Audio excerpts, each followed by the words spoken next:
Forbes yesterday? Which one? Did you see Kyle I Schwarber didn't yesterday? watch the Phillies. I was watching the Pirates game and I was watching the Dodgers. Okay. Schwarber had two, and one of them was a grand slam, so it's a good day. I saw that. Yep. Phillies got paid, right? What'd you say? Phillies got paid, right? Yeah. Don't get me started on that.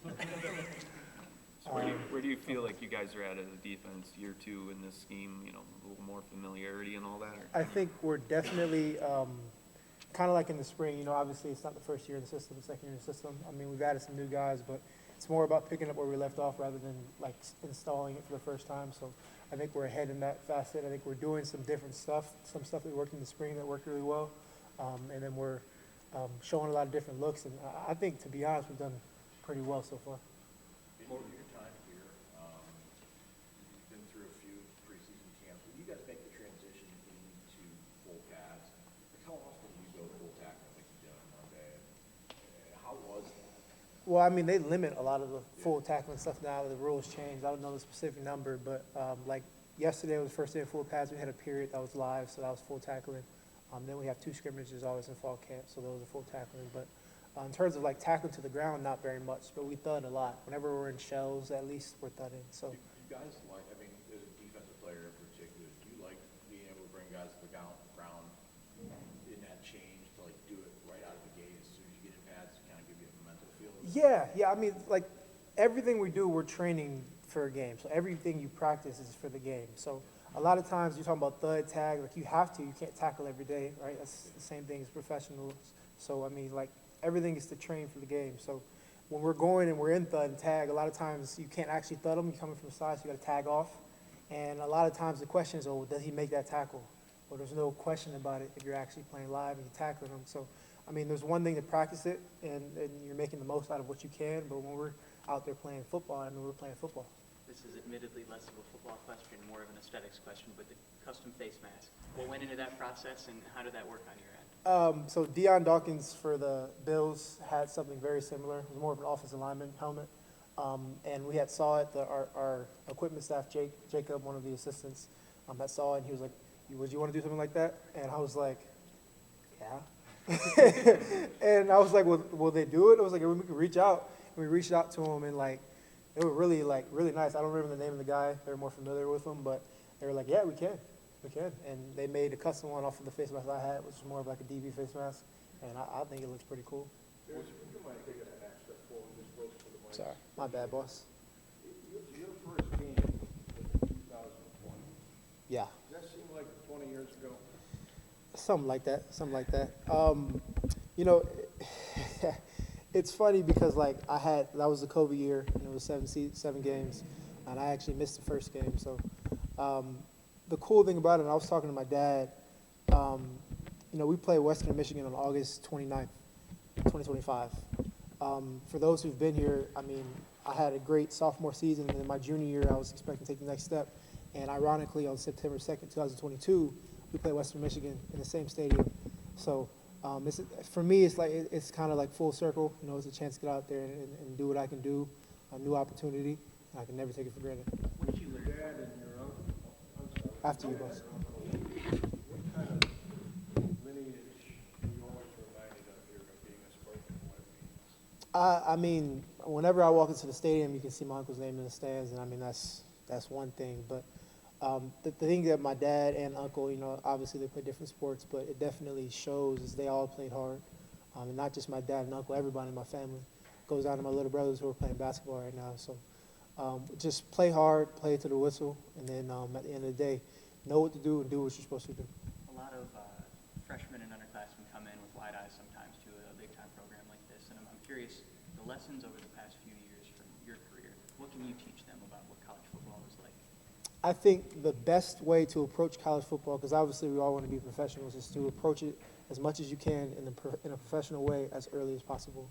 Because at the end of the day, the most successful people at this level end up getting a chance at the next level, and you're going to have to act as a professional at some point. And the people who are super talented and don't act very professional typically don't last long. So act as professional as you can early on is something that I always try to preach to the younger guys, not just young guys who are new in the program. Just try to act as professional as possible. Along those same lines, game day is a priority for you and the team, how important is what you do after practice with yourself and the other teammates? How important is that to go into overall success?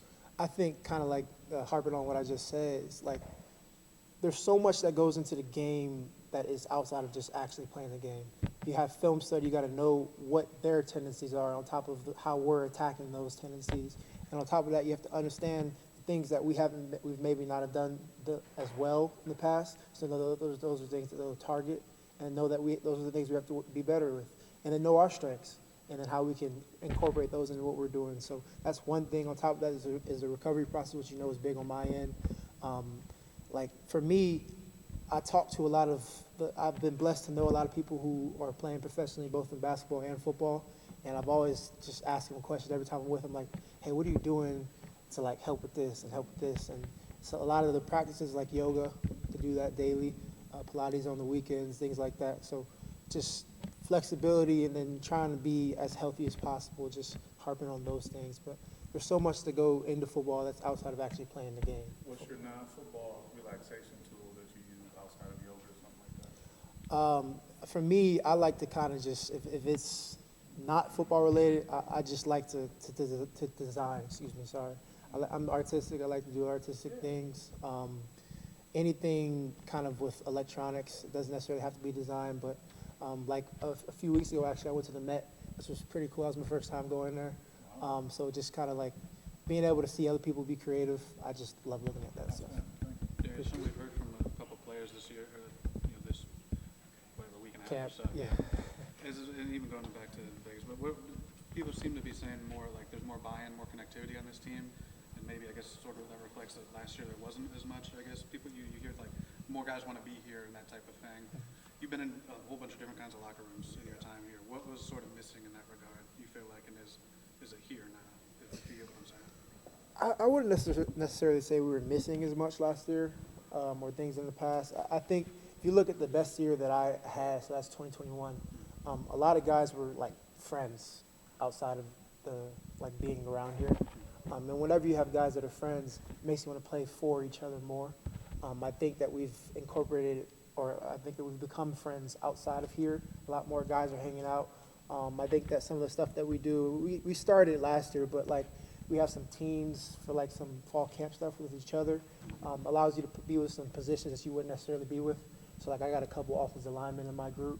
So it's like, it gives you an opportunity to know more about people and where they come from and how they got here. So I think at the end of the day, the more closer you are with your teammates individually and who they are as people, not just football players, the more you want to play with them and play for them. And then at the end of the day, it always translates to football. Is that team stuff new or just more of it? When you say No, we did it last year. I think that, not that there's more buy-in, but like it's obviously, like I said before, it's not the first year doing it. It's the second year in the system with guys coming back. Guys are more, not necessarily into it, but like it's not the first time doing it. Nick Marsh talked about the kind of Bible study that guys are doing, and I think it's Jordan Hall, Greg Kelly, those guys are Yeah. watching. Have you been to one of those, and what are those like? I went to one when we had it at the facility. They started doing it at Jordan's house, which is a bit out the way. I haven't been able to get over to his house, but I mean, we have a lot of guys on the team that are very faithful, very religious, and I know that everybody has their own beliefs, but I'm a Christian man, and it's beautiful to see people diving into that, and guys like Jordan and Grady are role models, guys that if I was outside the program, I'd look at them in a positive light because of how they carry themselves. So I can never say anything bad about people trying to spread the gospel. I try to do it in my life and how I live, and I'm happy that they're doing it. One there, from going from pads to the first scrimmage, how do things maybe change, amplify a little in those couple days to get to that scrimmage, and then between the first scrimmage and the second scrimmage, what changes? I think, so for the first scrimmage this Saturday, so like we just started installing third down on Sunday. And I think we'll do red zone the next couple of days. And then you have enough in the package to scrimmage. So obviously like the first week you can't scrimmage the first Saturday because we don't have everything in. Then the second Saturday you do have everything in. So that's like everything's in, we're playing ball. And that's really the biggest evaluation is what I've learned over my time in college. The first scrimmage is where they really see where everybody's at. And then if there's still a competition at some positions, you can tell the week after just by the way they split reps and things like that. So I think the first scrimmage is really like the biggest eval in terms of where everybody's at, and the second scrimmage kind of like finalizes it. But yeah. I just, so you've kind of seen it all here. And yes, D'Antonio recruited you, I don't know. He did. D'Antonio and Paul Haynes. Had four head coaches. Four, correct. COVID, COVID, the shootings, 5 position coaches, the coaching changes. 3 DCs. How do you feel of responsibility to lead this team kind of being the old man? I think the best way that I've ever led is by leading through actions. And it's one thing to say leading through actions, but it's another thing to go out there and do it. So I definitely can be better vocally in terms of speaking up more. But I think the best way that I've always led is doing it the right way. And then when I see somebody not doing it the right way, letting them know. So I think that the way that I was taught, there's choices that everybody has, a lot of choices in every single day. And everything that you do at the end of the day is up to you. So I think that it's very easy sometimes to do the easy thing that isn't always the right thing. So I think that in me learning that at a younger age and starting to mature over my time here, being able to, like I said, live that out in my own way has allowed others to kind of see that and then try to emulate that themselves. The guys call you grandpa, do you have a nickname? I get Unc a lot. And we had a recruit here not too long ago that was born in 2007. And I sat there like this and just walked away when he told me that. But, you know, at the end of the day, we joke about it, and the jokes will always be there. I mean, I was born in 2001, so I'm 23 years old. But, you know, I'm here because I had some unfortunate things that happened to me. And at the end of the day, I get another opportunity to play. So that's all I'm focused on at the end of the day. There will be jokes, though. My team jokes about it all the time. I'm not the oldest, though. So, You're not? nope. Know that we're giving you a look when you hear 2001. Hey. Sorry, man. You 25? How'd that work? Yeah. I'm wondering, you're on what, 3 degrees now, working on 4? 4, working on 5. 4 working on 5? Yes. You've more than doubled your family total and almost tripled it now in degrees. And I'm wondering how your dad feels just in terms of staying here and getting all this paper from where him and Percy went and just what that means to the family.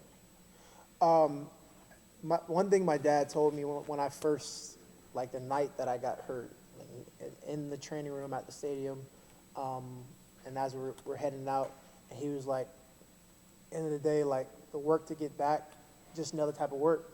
So we're working on this, but at the end of the day, like I have an opportunity to continue academically. And obviously, like I didn't want to be in that position, but it's all about making the most of your situation. So I was in a situation where I could graduate early. I did that. I was in a situation where I could pursue a master's while doing that, get a graduate cert, which is basically like an associate's degree for master's for extended school. So I was able to get 2 of those while I got the master's. And then on top of that, I'm here for this last semester. I said, so I was like to Mandy, I was like, well, can I get another? And I was like, yeah, let's just rack them up. So at the end of the day, like it's all about maximizing your opportunities. I'm never ever going to shy away from that. And that's not just academically, that's in life. So when I had an opportunity to do that, just go ahead and do it. At the end of the day, I'm sorry, go ahead. after you. Oh, That's going to be a rarity. I mean, especially now in the transfer world, one guy in one school. I don't know if there's going to be anybody that does that again. probably not. But, you know, like you said, like everybody said, I've seen it all. So, hey. Your third certificate you're going for? Yes, third cert. This one's in journalism. So digital media, media analytics. The master's is in strategic communication, Bachelor of Fine Arts and Graphic Design. Darius, what has kept you at Michigan State? You know, in a lot of ways, it's kind of become like a second home to me.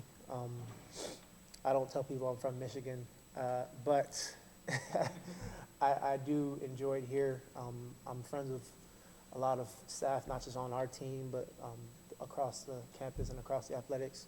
I've made a lot of friends here that I'll speak to for the rest of my life.